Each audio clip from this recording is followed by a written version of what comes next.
direto para a entrevista do dia com a Denise Campos de Toledo. E vamos falar de política. Eu converso agora com o cientista político Elias Tavares. Vamos falar das ações do governo, da oposição, centrão. Elias Tavares, boa noite. Obrigada pela presença. Imagina, eu que agradeço. É sempre uma honra estar aqui com você e toda a audiência da TV Gazeta. Bom, e vamos começar falando então do posicionamento do presidente Lula, porque nesta semana ele deixou muito clara a intenção de se candidatar à reeleição. Ele falou que só não fará isso se ele não estiver bem fisicamente ou mentalmente e até questionou quem vai estar melhor do que ele nessas condições.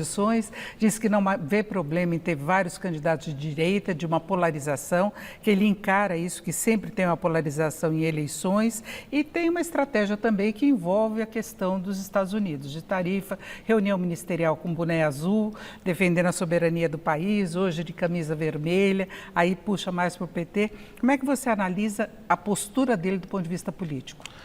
Denise, no ponto de vista político, o presidente é mais candidato do que nunca. Agora, ele tem polarizado muito com Donald Trump numa retórica de defesa da soberania nacional, que no discurso vai muito bem. Agora a gente precisa ver como é que vai ser isso na prática.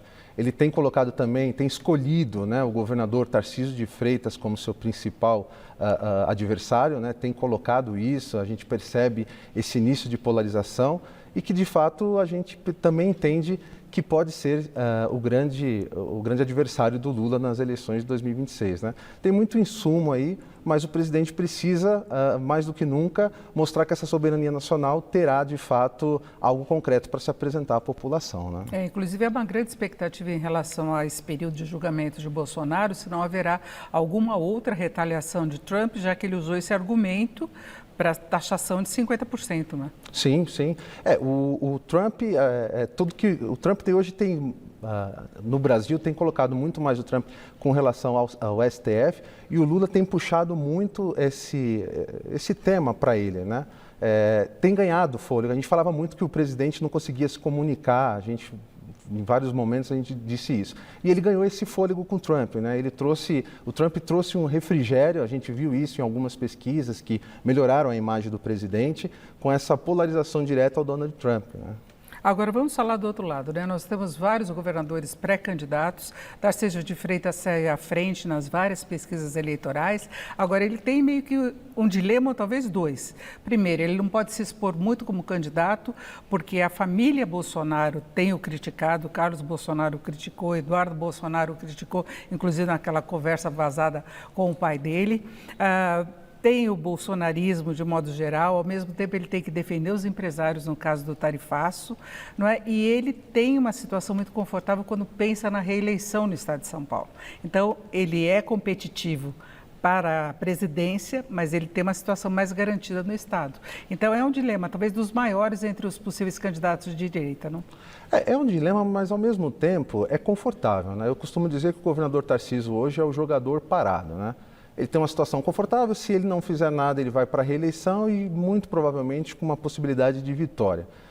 No outro ponto de vista, existe uma chance muito grande, na política a gente fala muito do cavalo selado, Ele tem uma chance muito grande de vir ser um candidato à presidência da República. E o mais interessante, Denise, é que o Tarcísio, ele não é do PL, ele é de um outro partido, o que coloca ele também numa posição confortável, que ele não vai entrar muito nessa briga do PL, que o Valdemar Costa Neto, inclusive, semana passada disse que o Tarcísio seria candidato se fosse pelo PL, Mas tem muita água para rolar debaixo dessa ponte, Ele tem uma situação confortável dentro do Republicanos.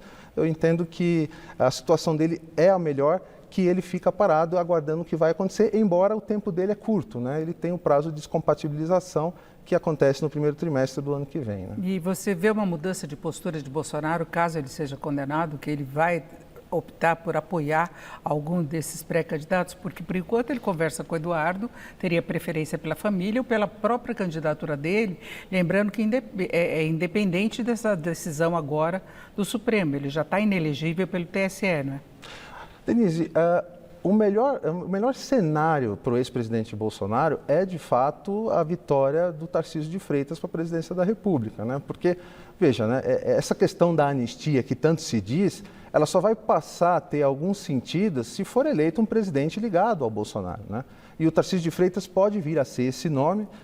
Então, assim, com uma viabilidade muito grande. A gente percebe, as pesquisas mostram que Tarcísio ele é competitivo também nessa cadeira nacional e que pode vir, sim, a fazer uma anistia para o Bolsonaro. Agora, Elias, como é que você vê a atuação da oposição no Congresso? Nós tivemos algumas cenas dramáticas, pitorescas e até beirando ilegalidade, foi obstrução do início dos trabalhos, não é? Logo no começo do mês. Depois nós tivemos aquela ofensiva tentando passar a PEC das prerrogativas, que na verdade era a PEC da blindagem, veio com muita força, de repente se esvaziou de uma vez, não teve aderência. Ministros do Supremo alertaram que havia inconstitucionalidade em várias das propostas e de repente deu uma esfriada. Mas tem essa pauta ainda de anistia, vai depender muito da evolução do Congresso, do julgamento. Agora, como é que você avalia essa posição da oposição, que no ano que vem nós vamos ter eleições também para o Congresso, não é?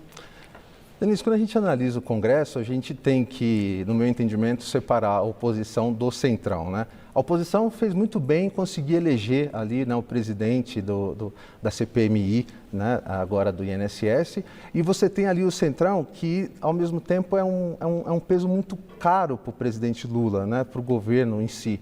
Porque eles ocupam espaços, eles têm ali espaços estratégicos, ministérios importantes desde o começo, né?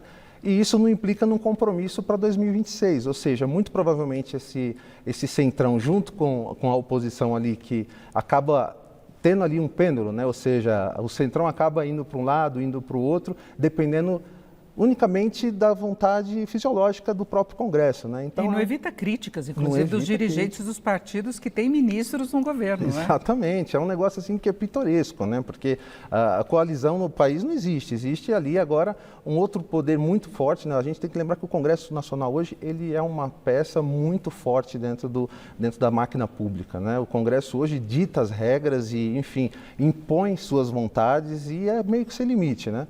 Agora, como é que você avalia essa posição? O governo não demite os ministros, né? Lula até criticou esse posicionamento durante a reunião ministerial desta semana. Ao mesmo tempo, os dirigentes dos partidos dizem que não deveriam ter representantes no governo, que eles são de oposição, mas ninguém toma iniciativa. Talvez agora haja a saída de Celso Sabino.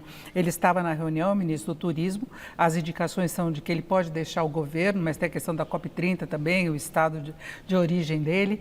Mas por que tem essa cautela dos dois lados? Porque aí eu entendo muito mais como um comodismo, Denise, porque o Lula já deveria ter colocado esses caras para ser oposição no Congresso, né? Ele teria ali uma possibilidade, talvez, de ampliar o seu leque mais à esquerda, colocar um governo mais à esquerda, se falou até do Boulos ser ministro, né? Enfim, ele poderia... Mas não diminui a base de apoio dele? Mas que base que ele tem hoje, né? Eu falo do eleitorado, porque ele tendo alguns ministros, ele ameniza que ele não é totalmente de esquerda. Eu acho que é muito mais por uma questão de não sofrer mais retaliações ainda dentro do Congresso do que somente uma base que pode vir a ter uma capilaridade ali, né? Porque eu lembro quando ele começou a fazer as mudanças ministeriais, Gleisi Hoffmann assumiu o lugar de Padilha, todo mundo já começou a falar, olha, o governo está indo muito mais para a esquerda, já houve alertas nesse sentido. Talvez ele tenha ido com cautela, esperando até um posicionamento mais claro dos partidos. Sim, poderia ser, né, se tivesse acontecido, né, mas isso ainda não aconteceu e, de fato, é uma coisa que é curiosa, né, para todo mundo que acompanha, porque, ao mesmo tempo que não se tem esse compromisso, como a gente bem falou, o Congresso se diz que é independente, né? Aliás, as bancadas dizem que é independente, mesmo com tanto cargo importante, com estrutura, com recursos para poder fazer política e não tem esse compromisso com o governo de fidelidade, né? E agora a gente vê de qualquer forma que alguns partidos do Centrão e mesmo lideranças políticas, eles têm aquela lucidez em determinados momentos. As informações que Kassab teria ido contra a PEC da blindagem, Renan Calheiros também teria ido contra, ele falou que ele já encarou muitos processos, se defendeu de todos eles e continua lá. E o próprio filho dele no Ministério tem uma aderência maior aos projetos do governo. Então, tem algumas lideranças que dão um equilíbrio nessa polarização toda que a gente vê na política ainda, né? Sim, a gente falava muito do MDB que tinha essa característica, né? Hoje muitos partidos acabam tendo essa característica de dentro de um próprio partido você ter, vamos dizer, né, diversas linhas de pensamento, um mais ligado a um lado, outro mais ligado ao outro. a gente vê cada vez mais isso dentro do Congresso, dentro do governo, e eu entendo que por essa força que o Congresso Nacional tem, e aí a gente entra na questão de emenda, etc., isso vai continuar dessa forma, né, de vários tipos de meandros dentro de um próprio segmento político. Bom, temos só um minuto, eu queria saber dessa base do presidente Lula que eu questionava em relação ao Ministério, mas ele pensa nisso também nas futuras indicações de candidatos ao Senado e ao governo de São Paulo. Você acha que pode ser uma estratégia válida? Sim, o Lula hoje ele precisa de palanque, né? Por mais que ele é o presidente, tem toda a máquina na mão, ele precisa criar diversos palanques para ele poder ter uma candidatura forte, né? O Lula tem conseguido ter um fôlego importante e ele vai precisar, sim, criar candidatos competitivos para poder ter capilaridade de campanha no ano que vem, né? E passa por vários nomes, vamos aguardar quem é que se sobrepõe. Alckmin ganhou muito fôlego agora nas negociações externas, mas como você disse de início, depende da resposta de Trump. Então eu agradeço muito a presença do cientista político Elias Tavares, mais uma vez obrigado, uma boa noite. Boa noite, eu que agradeço. Com vocês.